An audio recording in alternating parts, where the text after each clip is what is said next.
আমরা এসেছি সন্দীপ পড়িয়ার বাড়িতে। ওনার কাছে এলআইসির বিষয়ে কিছু জানবো বা কি সুযোগ সুবিধা উনি বলবেন, ওনার মুখেই শুনুন। ক্যামেরাম্যান ওদিকে এবার চলুন। কেমন আছেন সবাই? আপনার নামটা একটু বলবেন স্যার? আমার নাম সন্দীপ পড়িয়া। এলআইসির কি সুযোগ সুবিধা একটু ওগুলো বলবেন। তো আপনারা প্রত্যেকেই জানেন এলআইসি হচ্ছে ভারতবর্ষের একমাত্র রাষ্ট্রায়ত্ত বীমা সংস্থা। তো আমি এলআইসিতে কাজ করছি। এলআইসিতে কাজ করে আমি সত্যি খুব গর্বিত। আমাদের জীবন ধারণের জন্য যেমন প্রতিদিন আমাদের খাদ্যের প্রয়োজন হয়, তেমনি আমাদের ভবিষ্যৎটাকে ঠিক রাখার জন্য আমাদের কিন্তু এলআইসি খুব জরুরি। আর বর্তমানে 2019-এর পর থেকে এলআইসি এত সুন্দরভাবে আপনাদের সামনে নিয়ে এসছেন, যেখানে আপনারা পাবেন জীবনের সুরক্ষার সঙ্গে সঙ্গে বিভিন্ন রকম সেভিং স্কিম।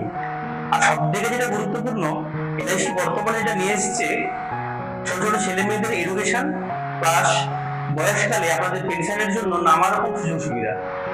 সব থেকে যেটা বড়, আমাদের ছোট ছোট ছেলে মেয়েদের জন্য যদি সামান্যতম স্কিমে আপনারা এখন পয়সা রাখতে পারেন, তখন আমাদের ছেলে মেয়েদের বয়স 18, 19, 20 হবে, যখন তারা হাই এডুকেশনে যাবে, তখন কিন্তু এলআইসি একটা বিরাট প্ল্যাটফর্ম তৈরি করে দেবে, যেখানে আপনাদের ছাত্রছাত্রীরা বা ছেলেমেয়েরা ডাক্তার মাস্টার হওয়ার কতগুলো অন্তরায় থাকবে না।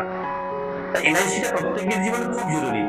শুধু তাই নয়, বর্তমানে আমাদের সমাজে যে সমস্ত দিনগুলো চলছে, অর্থাৎ রোগ থেকে শুরু করে অ্যাক্সিডেন্ট থেকে শুরু করে, তার জন্য প্রত্যেকটা পরিবারকে সুরক্ষার জন্য কিন্তু বীমা অবশ্যই প্রয়োজন।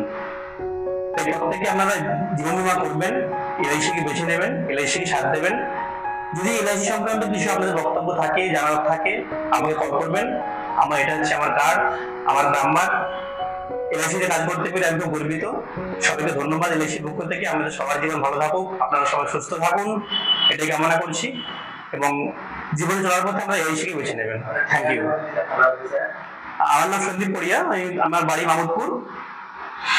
আর আমার নাম্বার এখানে দেওয়াই আছে, 9800886677।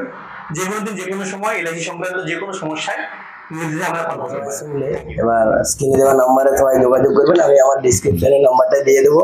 এই বলে আমার বক্তব্য শেষ করলাম। ধন্যবাদ সবাইকে।